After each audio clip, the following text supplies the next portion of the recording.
안녕하세요. 소통하는 직장인 박범준의 따뜻한 일상 그리고 독서 시작하도록 하겠습니다. 오늘도 아주 작은 습관의 힘이란 책에 대해서 얘기를 드리고자 하는데 오늘 드릴 내용의 주제는 크게 두 가지입니다. 벤저민 프랭클린의 마지막 선물이라는 부분에 대해서 좀 좋은 행동을 습관화하는 것, 그런 관련한 내용을 좀 드릴 거고요. 그 다음은 이런 습관을 가졌다면 계속해 나가는 것이 아주 중요한 그런 부분이라고 저는 생각을 하는데, 이런 계속해 나갈 수 있는 힘은 과연 어디서 오는가, 이 부분에 대해서 여러분들과 이야기를 한번 공유를 해볼게요. 좋은 행동을 습관화하는 것과 관련해서 벤저민 프랭클린의 마지막 선물이란 얘기를 좀 해드리겠습니다. 습관 추적이라고 얘기를 하고 있는데, 어떤 습관적 행동을 했는지 여부를 측정하는 간단한 방법이다라고 얘기를 하고 있습니다. 가장 기본적인 형태는 달력을 하나 놓고요, 매일 일상적인 일들을 했을 때 X 표시를 해나가는 겁니다. 여러분들 달력에다가 어떤 일을 완료했을 때 이렇게 XX 뭐 이런 식으로 그어나가는 거 있잖아요. 그러니까 눈에 가시화시키는 것과 좀 일맥상통하지 않을까라는 느낌도 드네요. 예를 들어 수요일, 월요일, 금요일에 명상을 했다면 각각 날짜에 X 표시가 표시된다라고 얘기를 하고 있습니다. 많은 사람이 이 습관 추적을 이용했는데 아마도 가장 유명한 사람은 바로 벤저민 프랭클린일 것이다 라고 얘기를 하고 있습니다. 그는 20살이 되었을 때 어딜 가든 간에 작은 노트 한 권을 가지고 다니면서 13가지 습관을 실행했는지 매일매일 추적했다라고 얘기를 하고 있습니다. 매일매일 아주 사소한 거라도 이렇게 노트를 가지고 다니면서 추적하는 게 얼마나 중요한지를 여러분들께 얘기를 드리고 있는 거예요. 그 목록에는 시간을 낭비하지 말고 뭔가 유용한 일을 할 것, 하찮은 잡담을 피할 것 같은 목표들이 적혀 있었습니다. 여러분들이 보셔도 그렇게 막 뭐라 그럴까요?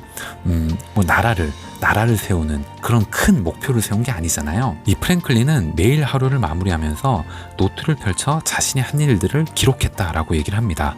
나중에 프랭클린은 이를 대중화해가지고 인류의 습관 추적이라는 큰 선물을 남겼다라고 얘기를 하고 있습니다. 그러면 이 습관 추적의 이점이 무엇이 있는지 하나씩 살펴볼게요. 첫 번째, 습관 추적은 분명하다라고 얘기를 하고 있습니다. 무슨 뜻이냐면 습관 추적은 달력의 X 표시가 쭉 이어지거나 식습관 일지의 식사 목록처럼 시각적인 신호를 만든다라고 얘기를 하고 있습니다. 목표의 가시화 측면과 저는 일맥상통하는 것 같다라고 얘기했던 부분과 지금 같은 얘기를 하고 있네요. 살을 뺀다든지 금연을 한다든지 혈압을 낮추는 등의 목표를 가는 과정을 이처럼 시각적으로 추적하는 사람들이 훨씬 더 많이 그 일을 달성해낸다는 연구 결과도 있다라고 얘기를 합니다. 1600명 이상의 사람들을 대상으로 실시된 한 연구에서는 식습관 일지를 쓴 사람이 그렇지 않은 사람보다 2배나 더 감량한 것으로 드러났다라고 얘기를 하고 있습니다. 이점 두 번째, 습관 추적은 매력적이다라고 얘기를 하고 있네요. 무슨 뜻이냐면 가장 효율적인 형태의 동기는 진전이다라고 얘기를 하고 있습니다. 나아가는 거죠. 앞으로 나아가고 있다라는 그 신호를 볼 때 우리는 더욱더 나아가고자 하는 동기가 생긴다라고 얘기를 하고 있습니다. 매일 아침 우리가 마주하는 그 공란, X표 돼 있지 않은 그 공란은 그 일을 시작하게끔 동기를 일으킨다라고 얘기를 하고 있습니다.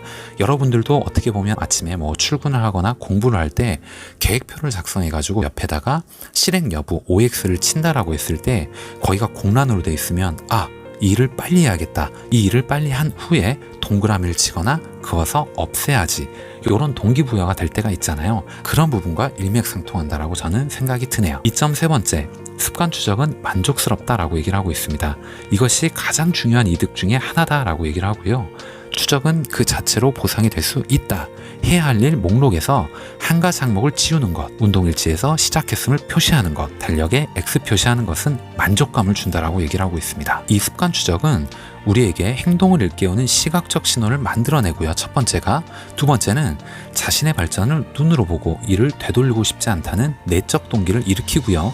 세 번째는 성공적으로 습관을 수행하고 기록하는 순간, 그거를 진전했다라는 걸 내가 눈으로 보는 순간 그 만족감을 느끼게 해준다라고 얘기를 하고 있습니다. 이 세 가지 이유 때문에 나아가 우리가 원하는 사람이 되어간다라는 시각적 증거를 하나하나씩 쌓아갈 수 있다라고 얘기를 하고 우리에게 즉각적이고 본질적인 만족감도 준다라고 얘기를 하고 있습니다. 여러분들도 이 부분은 좀 공감을 하실지 모르겠습니다. 이 좋은 습관을 가졌다라고 하는 것, 좋은 습관을 가지기 위해 노력한다라는 것도 좋은데 이것을 꾸준히 계속 해나가는 것이 저는 또 가장 중요하다라고 생각을 하거든요. 그러면 이 꾸준히 해나갈 수 있는 힘은 과연 어디서 오는가에 대해서 이 책에서 얘기를 하고 있습니다. 1955년 디즈니랜드 아시죠? 캘리포니아 애너하임에 막 개장했을 때 한 소년이 이곳에 일자리를 구하러 왔다라고 얘기를 합니다. 소년은 그 당시 10살이었고 가까스로 여행 가이드 책을 판매하는 일을 하게 되었다라고 얘기를 하고 있네요. 한 권 팔면 50센트가 그의 손에 쥐어졌는데 1년 만에 그 소년은 디즈니의 매직숍으로 일자리를 옮겼고 그곳에서 나이든 직원들에게 갖가지 마술을 배웠다라고 얘기를 합니다.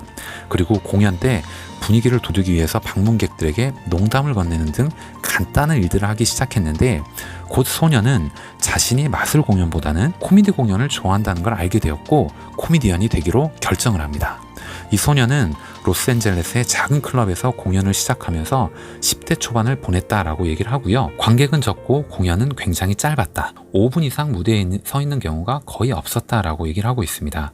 어찌 보면 사람들은 대부분 술을 마시거나 친구들과 수다를 떠나라 공연에 눈길을 줄 여력도 없었을 거고 비중이 없는 20대 소년을 봐주지 않았겠죠. 그런 부분도 있었을 것 같네요. 화려한 일은 아니지만은 확실히 그는 점점 더 능숙해지고 있었다라고 얘기를 하고 있습니다. 왜냐하면 계속 반복을 하기 때문이죠.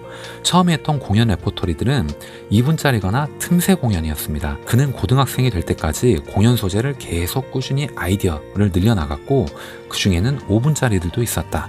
몇 년이 지나자 10분짜리 공연도 만들어냈다라고 얘기를 하고 있습니다. 10년이 흘렀습니다. 그는 텔레비전 극본가 자리를 구했고 점차 TV 토크쇼의 모습을 드러내기 시작했습니다. 1970년대 후반에는 투나잇쇼와 세터데이 나이트 라이브, SNL, 여러분들 그 TVN에서 하는 SNL, 이건 어떻게 보면 좀 개그 프로, 코믹 프로라고 할 수도 있지만 어쨌거나 그곳에 고정 게스트로 출연하기에 이르렀다라고 얘기를 하고 있습니다. 그렇게 15년을 노력한 끝에 그는 명성을 얻었다라고 얘기를 하고 있네요. 그는 자기 분야에서 최고의 자리에 올랐고 당대 가장 성공한 코미디언이 되었다. 그의 이름은 스티브 마틴이다 라고 얘기를 하고 있습니다. 그의 말을 요약하자면 10년은 배우면서 보냈고 학습하면서 보냈고 4년은 배운 것을 수련하면서 연습하면서 보냈고 다음 4년은 엄청난 성공을 누렸다라고 얘기를 하고 있습니다. 그러니까 적어도 14년, 15년이라는 10년 이상의 아주 긴 기간을 무언가 하나를 위해서 꾸준히 계속적으로 해나가야만 전문가 반열에 오를 수 있다라는 그런 얘기를 하는 것과도 같아요. 우리 대부분이 동기를 계속 유지하는 것조차 힘들어하는데 마틴 같은 사람들은 어떻게 계속 자신의 습관을 유지해 나갈 수 있었던 것일까? 유머 연습을 하든 만화를 그리든 기타 연주를 하든 어떻게 하든 그 습관을 잃지 않고 계속할 수 있을까? 많은 과학자들이 수년간 이 문제를 연구하고 있는데 지금까지 많은 것이 밝혀졌지만 그 중에서도 지속적으로 확인되는 내용이 하나 있다라고 얘기를 하고 있네요. 바로 동기를 유지하고 욕망을 최고로 달성하는 방법은 관리 가능한 수준의 어려운 일을 하는 것이라는 사실이다 라고 얘기를 하고 있습니다. 이것이 바로 골디락스의 법칙이라는 건데요. 골디락스의 법칙이 뭐냐면 인간은 자신이 할 수 있는 적합한 일을 할 때 동기가 극대화되는 경험을 한다는 것입니다. 지나치게 어려워서도 안 되며 지나치게 쉬워서도 안 된다. 딱 들어맞아야 한다 라고 얘기를 합니다. 마틴의 코미디 인생은 골디락스 법칙들을 실현한 훌륭한 예라고 할 수 있습니다. 매년 그는 자신의 코미디 레퍼토리를 계속 늘려나갔는데 단 1분이나 2분 정도씩만 늘려나갔다. 아주 조금씩 늘려나간 거다. 그런 이야기를 여기서 하는 겁니다. 오늘 이야기는 여기까지 하겠습니다. 여러분들과 벤저민 프랭클린의 좋은 습관, 벤저민 프랭클린이 우리에게 남겼던 습관 추적이라는 좋은 행동에 대해서 어떤 의미가 있는지 그 부분에 대해서 좀 여러분들과 얘기를 좀 나눠봤고요.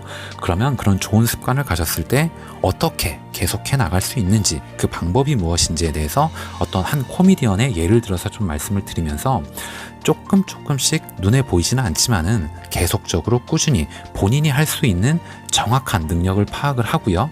그 선에서 딱 맞게 그것을 꾸준히 해나가는 것, 그것이 바로 골디락스의 법칙이라는 그런 얘기를 했고 그것이 적어도 10년 이상은 유지가 되어야만 전문가 반열에 오를 수 있고 성공할 수 있는 그런 가능성이 높아진다.